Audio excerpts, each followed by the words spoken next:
Well, there go a couple of our solar toys in the sun lounge, and our butterflies doing the rounds nicely. And I'm trying to set up a way of seeing the eclipse tomorrow.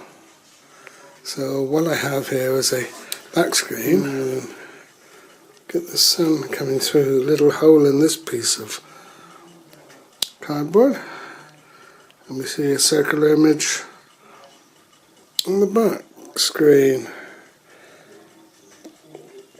And theoretically, when the partial eclipse occurs, you'll see that little white dot partially obscured. Pity it's not larger. Anyway, that's what I'm doing so far. It'll be around 9:30 tomorrow morning, so whether we'll be lucky enough to get enough sun through here to see the effect, probably it's best to watch BBC TV with their proper telescopes.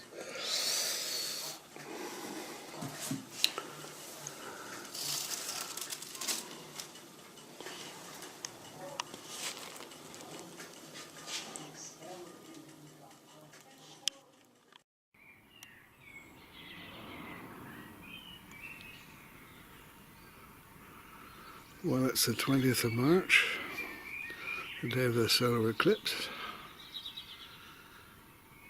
Interesting to hear the bird song already, a morning serenade.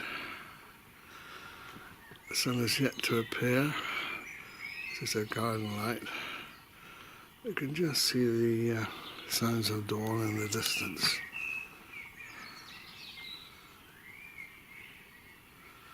I wonder what the birds might do if it gets quite dark with the eclipse.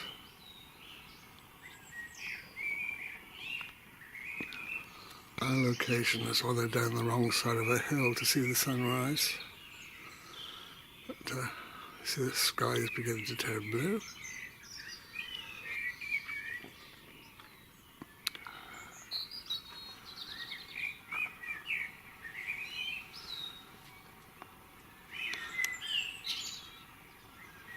You won't know until it actually happens what happens in terms of how dark it gets during the eclipse. And that's just the lighting out here was quite attractive to start this part of the video. And it's always nice to hear the dawn chorus.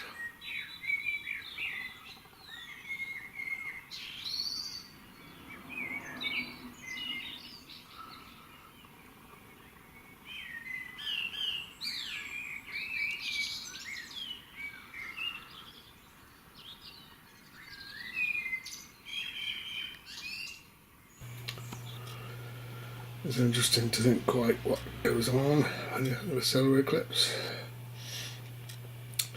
This is a simulation really where the darker moon, dark side of the moon, gradually drifts across the face of the sun and obscures it. Just how much of that we'll be able to see we don't know, because you can't just film the sun. And I don't have any of those protective glasses. Well, the weather forecast today is good.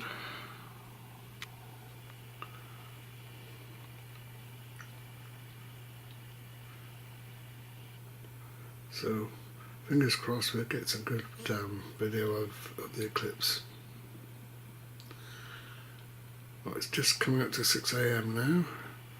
I think the first activity is about 8:15 when it first starts to slide over the face of the sun, but the biggest effect will be about 9:30. We have solar cells on our roof, and this monitor here shows the production of electricity. Currently, because it's dark outside, it's not producing any wattage at all, but as it becomes light, that figure will increase. And I thought it might be interesting to look at that during the eclipse to see how the normal output is cut back by the reduction in the strength of the sun. Anyway, when it becomes light, I'll show the normal figure for early in the morning. the way we're situated, the solar cells don't get the full strength of the sun until it's about 11 o'clock in the morning. So it won't be a high reading, but at least it'll be a reading which theoretically will drop off during the eclipse. Just looking out of our bedroom, there is the sun at the present time, mostly shielded by cloud, and there is no shadow of the moon on it yet.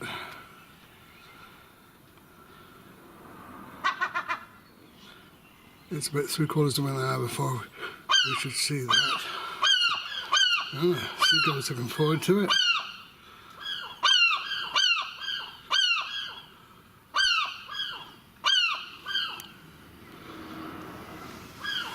Anyway, this is the star today. Yes, it is a star, isn't it? It's quite safe to film it, of course, with all that cloud between it and our eyes. Whether we'll be lucky enough to do that when the eclipse has taken place, we'll have to wait and see.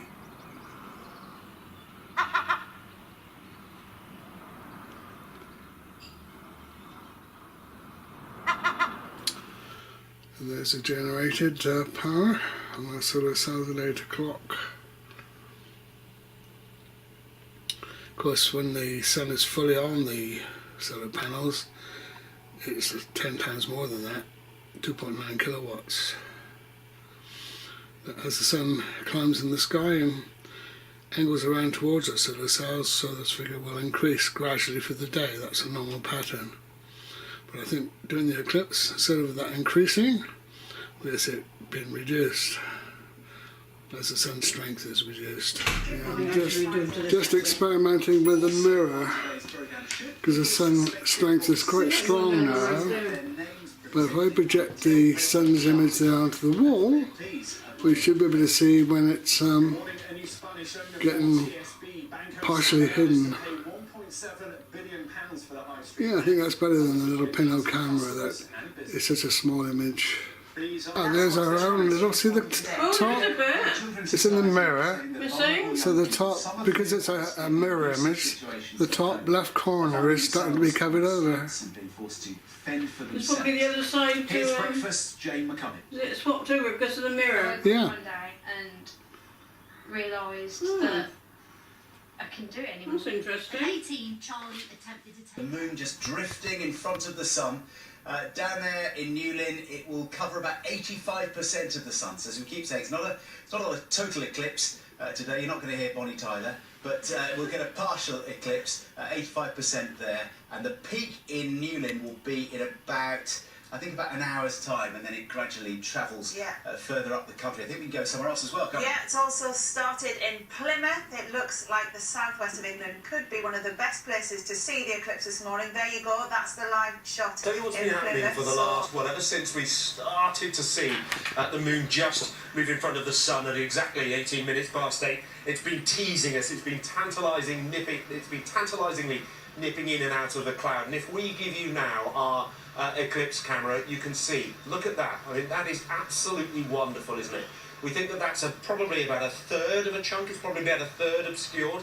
You have to keep reminding yourself, really, that that's the sun we're looking at, not the moon, especially when it gets that crescent shape. We're so used to seeing the moon, aren't we? There in Plymouth, they can actually see it for real. That's the scene live. One of the best shots. We've got really clear there, no cloud at the moment. Just becoming a beautiful crescent shape, isn't it? Yeah, there's quite a few people who've been in contact in the southwest who said it's a bit cloudy near them, so it certainly looks like Plymouth, if you can get yourself there in the next 10 minutes, is the place to see it. I mentioned... Right, 10 to 9. You can see the solar generation has dropped back down again now. It was over 3, wasn't it? 300 now. Gradually being dropped off. That's how I've now repositioned the mirror. I think it's getting a more accurate display of what's happening on the sun.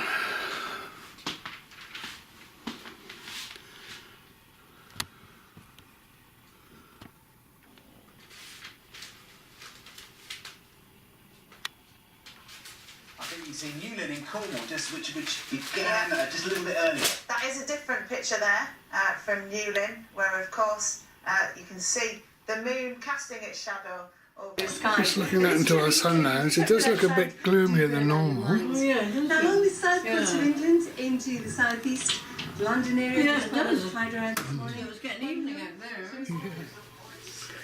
Yeah, solar generation dropping off further. In fact, the whole sort of background in this room is darker now.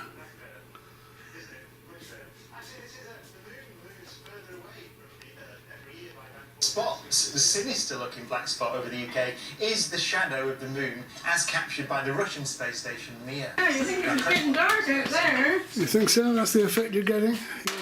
Yeah. Oh, even the little monkeys stop wobbling like to the light. Yeah. Normally that one wobbles all the time. Yeah. The birds are still chirping outside here, near 9:30. Don't see any perching in trees. But it's got a kind of a gloomy look to the light, which the camera is sort of compensating for, really.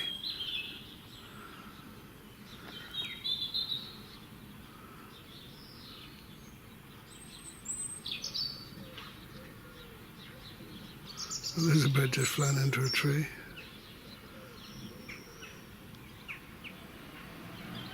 Our seagulls on our chimney are gone very quiet. Direct in the sun, but everything's got this kind of a gloomy look to it now.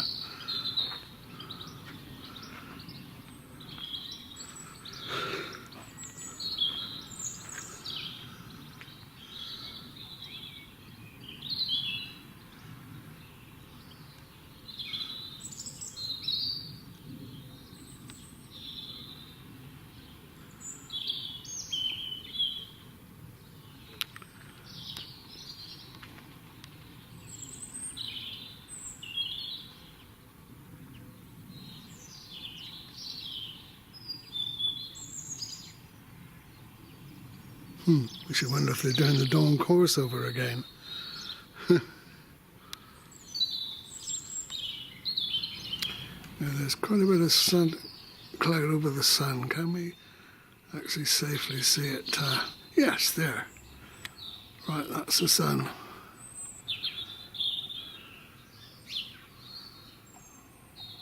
It's getting too bright now to stay looking at it, but for a moment or two we saw the effect of the eclipse.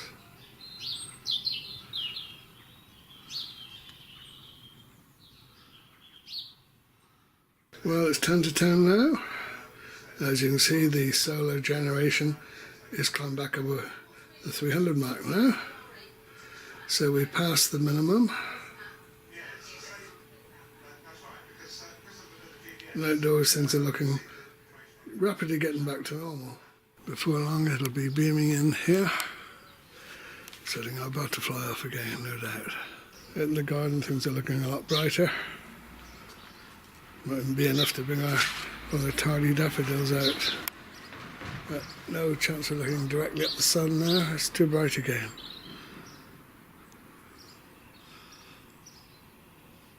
So I guess that's the end of our experience.